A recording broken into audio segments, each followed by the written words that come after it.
L'automédication et ses conséquences, voilà les thèmes qui a été au centre du point de presse organisé ce mercredi 30 septembre 2020 par Search for Common Ground à l'intention des journalistes de la synergie des médias de Butembo. Avec comme orateur du jour le docteur Moindo Bienvenu Kasusu, la médecin traitant à l'hôpital de Matanda. Cette séance de travail a eu lieu dans les enceintes même de cet hôpital. Ici, l'intervenant du jour a démontré les causes et les conséquences de l'automédication.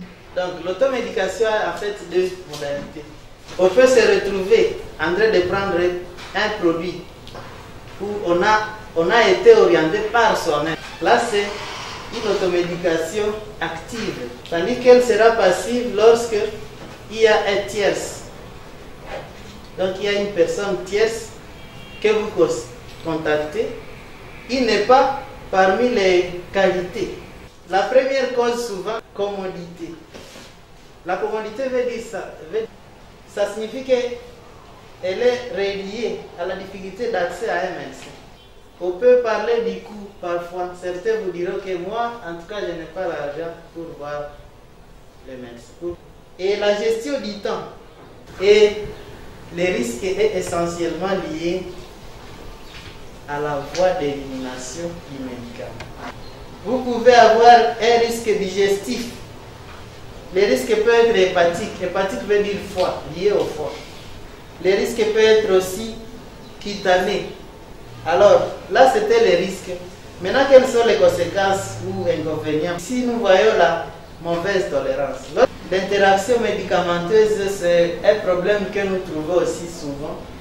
Donc, il y a des molécules qui, une fois associées, peuvent potentialiser les risques ou peuvent annuler leur effet recherché, ou alors il peut y avoir des réactions idiosyncrasiques. À la question de savoir comment lutter contre cette pratique, le docteur Bienvenu appelle à la conscience de tout et chacun, car selon lui, toute prise de produits pharmaceutiques doit être accompagnée par une ordonnance médicale. Si moi-même, déjà je sais que je ne dois pas aller à la pharmacie sans ordonnance, et que chaque jour je continue à y arriver, je ne dois pas attendre que je vienne trouver un jour la barrière devant la pharmacie, que c'est lui qui a l'ordonnance.